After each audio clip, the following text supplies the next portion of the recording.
Well, well, well. So we find ourselves in a position to discuss Chainsaw Man. I actually wanted to wait on reviewing this one because I wanted to wait until the dub was complete because I was genuinely curious of how it was going to turn out when it was finished. I have to say I actually liked it, believe it or not. So Chainsaw Man Season 1, this is one of the few anime that I found myself outside of Gundam not waiting until the dub was actually out to watch the whole thing. I actually watched the whole thing in Japanese. And I have to say, man, this might be the best anime I have watched in a very long time that's new. I can't really think of an anime, like, off the top of my head that I watched brand new, like, the year it came out, and I was utterly enthralled by it to the point where I have to watch every single episode as it comes out. In fact, now that I think about it, the last one that I might have enjoyed this much was actually Devilman Crybaby. And that was a while ago that I reviewed that show. And my experience with it still sticks with me. And that's something that I can't even... I haven't even actually watched that show again since. One of my favorite anime ever. I can't watch it again. It's sort of like how Schindler's List is one of my favorite films of all time. I've only watched it once, you know. But anyway, that's a whole nother discussion as to why I can't do that. I want to focus on Chainsaw Man. Though Devilman is relevant, because Chainsaw Man, in a lot of ways, feels like it is heavily inspired by Devilman, in a good way. Because for me, Devilman is one of my favorite manga of all time. In fact, I would say it's probably my second favorite behind Berserk. I mean, Devilman is actually the only comic book or manga where I actually own every omnibus of it. I mean, granted, there's only 2, but you get my meaning. But anyway, Chainsaw Man, I've already gone over the beginnings of Chainsaw Man, what its premise is and things like that in another video. So go ahead and check that one out. If Shirt Dude doesn't put it on the screen right now, I'll try to make sure that I put it either in the comments section or in the description of this particular video. Regardless, Chainsaw Man Season 1 is an interesting one. I want to talk about the show itself and how it ended up turning out. And then after that, I'm going to talk about the supposed controversy with this. I have to say, man, Chainsaw Man, the great thing about it as an anime is that it is striving to be the best adaptation of the source material that it can be, to the point where they do their best to realize a lot of the interesting, camera positions and things like that the manga does, but also use their own in ways that you as the viewer will find compelling. And that goes with the action scenes, and that goes with the quiet scenes. Now, here's the thing about Chainsaw Man. In my opinion, the action in the manga is so well put together, because it's awesome. All the fight scenes that I've seen throughout the manga, I've read all of Part 1, from the very first issue all the way up to the end of the Gun Devil arc, which is, the end of Part 1. Part 2 actually starts focusing on different characters. But anyway, the entirety of that arc, one thing that I noticed when I was reading the manga is that this is a story where the quiet moments and the non-action moments are honestly just as, if not more important than the action itself. Even though the action is tremendous. I mean, fuck me if the Bomb Devil arc that we'll see probably with the next season isn't one of the best action, long strewn out fight scenes that I've ever seen in a manga. It's incredible. But this is one where the quiet moments and the character development moments are so well done that you really can't turn away. None of them are boring. Even just having the newbie initiation dinner that they have, you don't want to turn away from it because there's so many little character things that are going on in that particular scene that you do want to remember, because they factor into everything that comes next and the emotional weight of some of the big battles that are going to come near the end of the show. let's go ahead and just basically say I recommend this right out of the gate. 5 minutes in, that is your spoiler warning. I am not gonna go any further without just saying that I'm spoiling this. I love this show. If you can't tell already, then there you go. So let's go ahead and get into spoiler time. In fact, I now have a beautiful curvy woman, once again, to help me out with this particular spoiler time. So Himeno, you gorgeous one-eyed woman, you freaking beautiful cyclops. Stay right there with your big bosoms. Spoiler time's right in the middle. If you're not paying attention, look at the fucking screen so you can see her tits and the fact that it's spoiler time so that we can get on with this. Because, good lord, the spoilers in this are heavy as fuck. So, you've been warned. Thank you, Himeno, for your service. You are very much appreciated. Don't disappear on me yet. That was a bad joke. Okay, so let's go ahead and talk about everything from after the Bat Devil. So, what we have found out in this particular story is that there is a super powerful devil called the Gun Devil that was born from the fears of basically people's fear of guns, which pretty big fear if you think about it, which would explain why he is so powerful.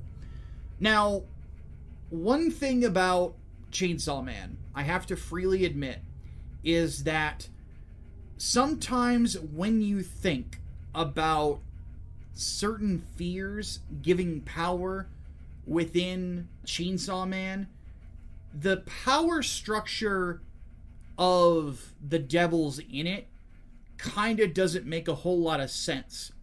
For example, why are there more people scared of chainsaws than bats? I would think that bats would be scarier.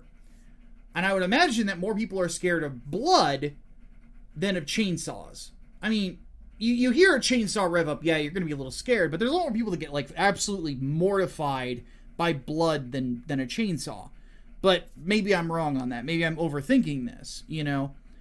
But anyway, that's just my particular 2 cents. I think if you think about it too much, then you start to lose, you know, the things. But it would make sense, though, that a gun devil would be exceedingly powerful. So that's one big problem, is they're worried about this gun devil coming back because when he was there, he killed millions in an instant.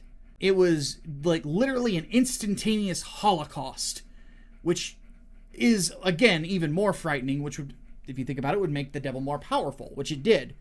And it hasn't been seen since. But it moved so fast that it sheared off pieces of itself that can be used to track it. And that's basically what the rest of the arc is about up until the very end, where we get to the Katana Man, or the Katana Devil, I should say. When we get to that last part of it, we start to meet more of the other characters. And the ones that you're going to want to remember, aside from the people that you've already met, you're going to want to remember Himeno, and then you're going to want to remember Kobeni, and you're going to want to remember Kishibe, or Kishibe. I think it's Kishiba. My Japanese pronunciation still something I'm working on. But anyway, as it stands, these particular characters are pretty well realized, and they all have a role to play in regards to the rest of the story. Like I said, this is spoiler time. Himeno kind of teases that she might be the girl that takes Denji's virginity, but it doesn't end up happening. Which, it's a good thing that she wouldn't, but let me just, there's this clip online where the English dub, when she looks over at Denji and says, "You want to do it?" He goes, "Do what?" And she goes, "Fuck." And, you know, let's just play the clip. Want to do it? Do what? Fuck.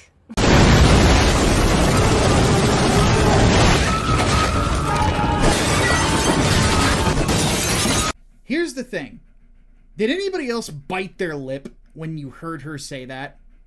There's also another scene that is exemplary of what the quiet moments mean and how Mappa honestly fucking nailed it in this. Is when Makima starts talking to Denji about more sensual matters. And here's the thing. If I were to describe what happens in it, which I will here in a second, you would think it's actually kind of like, okay. But the way it's presented is hotter than any other sex scene I have ever seen in... Well, I've honestly seen in years. Because all it is her talking to him. She holds hands with him. She bites on his finger, his thumb specifically. And then she allows him to touch her right breast. That's it. He gets to second base, sort of. Because he doesn't kiss her. But Denji's reaction's kind of what yours is, but for different reasons. His reaction is because he feels it. He realizes he is head over heels for this woman, and he's now finally realizing what it's like to be in love. And it's such a sensation. It's such a, almost like a shock sensation of, oh my God, I am having the life I want. Holy shit, this is amazing. I can't believe it. My body can't process this. Which is something else, man. And it's really good storytelling, by the way.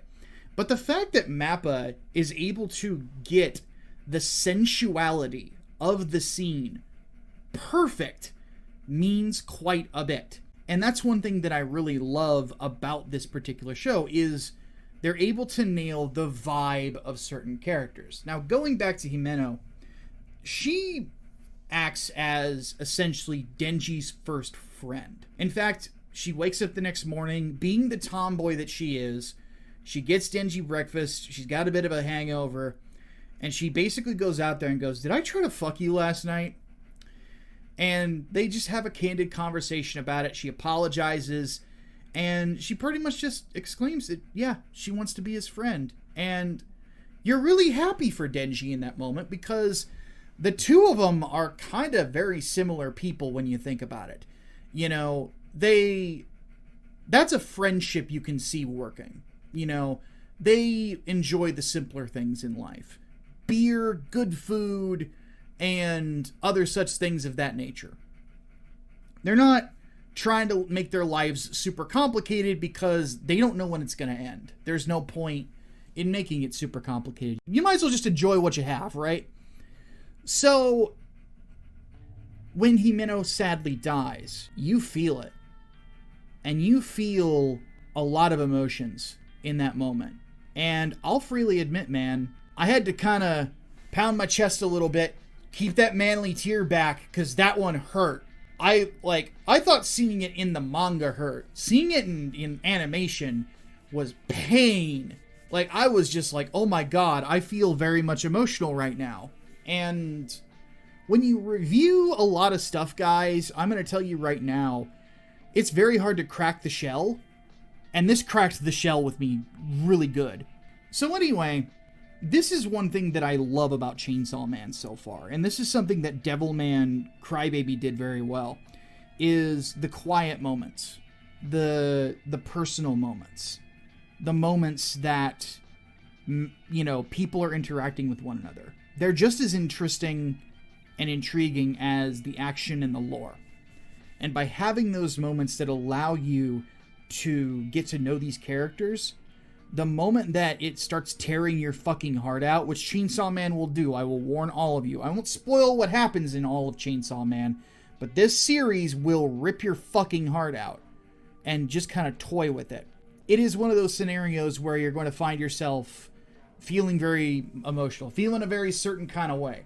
The last thing I want to say before I talk about the quote-unquote controversy is just the character of Makima in general. I really love how she's portrayed in this.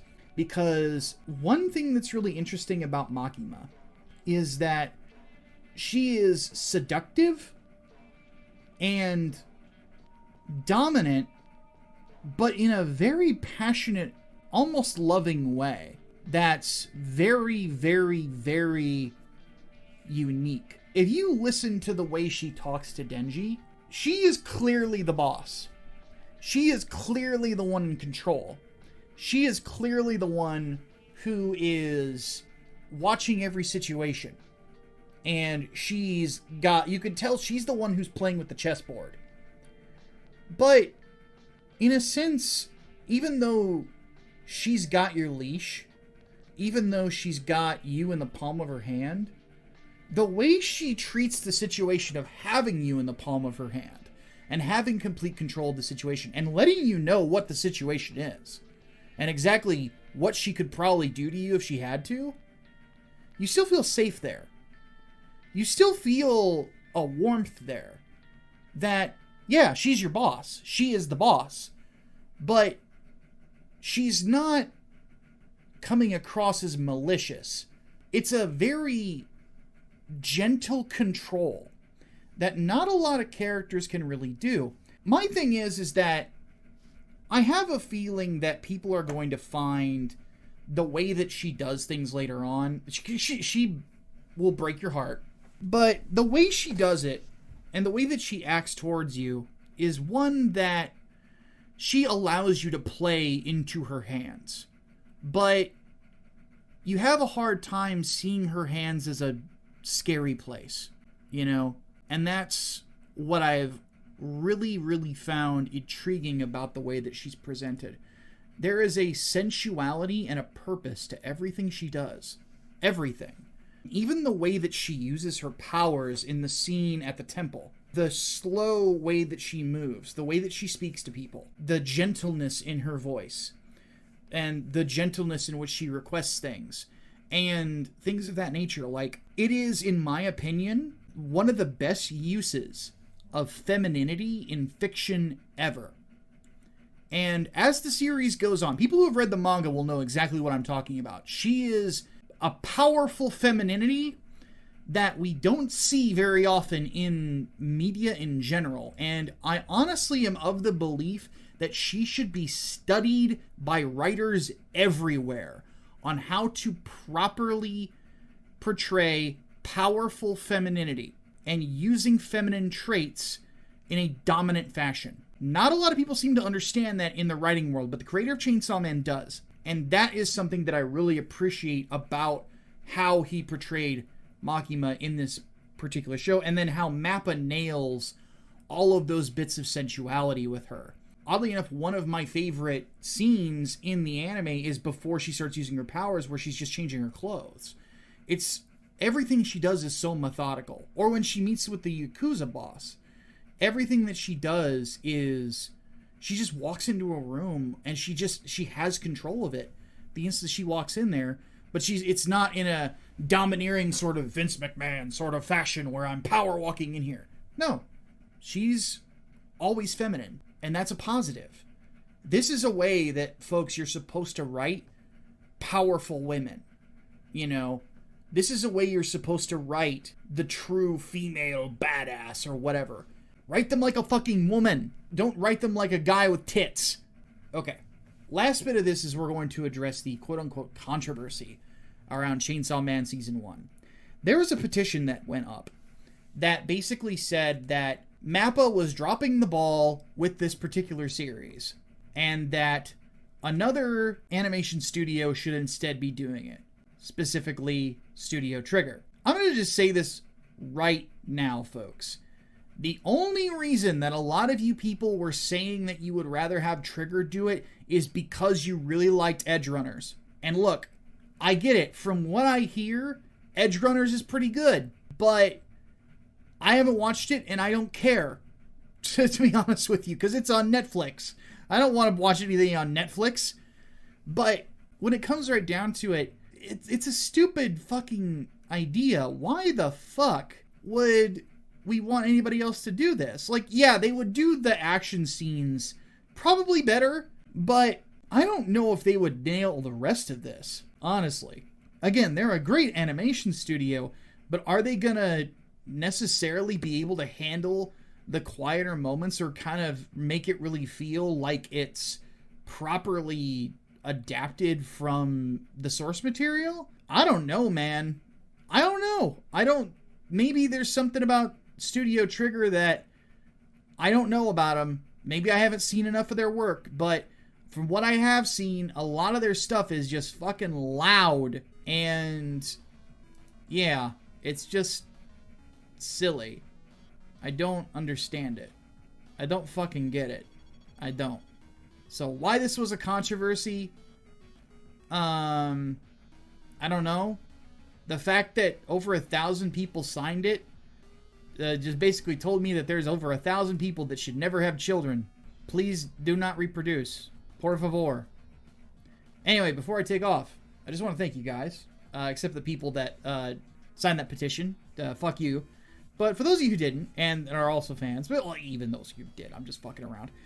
I want to thank you all because we've been getting more backers on 3 Nights, 4 Days Part 2. And we're almost at 170 as of today. In fact, we're one away from it. And we're almost at 15K American. So, if you haven't backed the book already and you're interested in horror stories, like Chainsaw Man, 3 Nights, 4 Days is up your alley. It's not a manga, it's a comic book, but you'll enjoy it nonetheless. You can also pre-order the second printing of the first book as well if you liked it. Plus, if you enjoy these reviews, please head over to Patreon or head over to Subscribestar and snag one of the tiers there to support the channel. There's, of course, benefits for everybody who joins up. You get your name in the credits and things of that nature.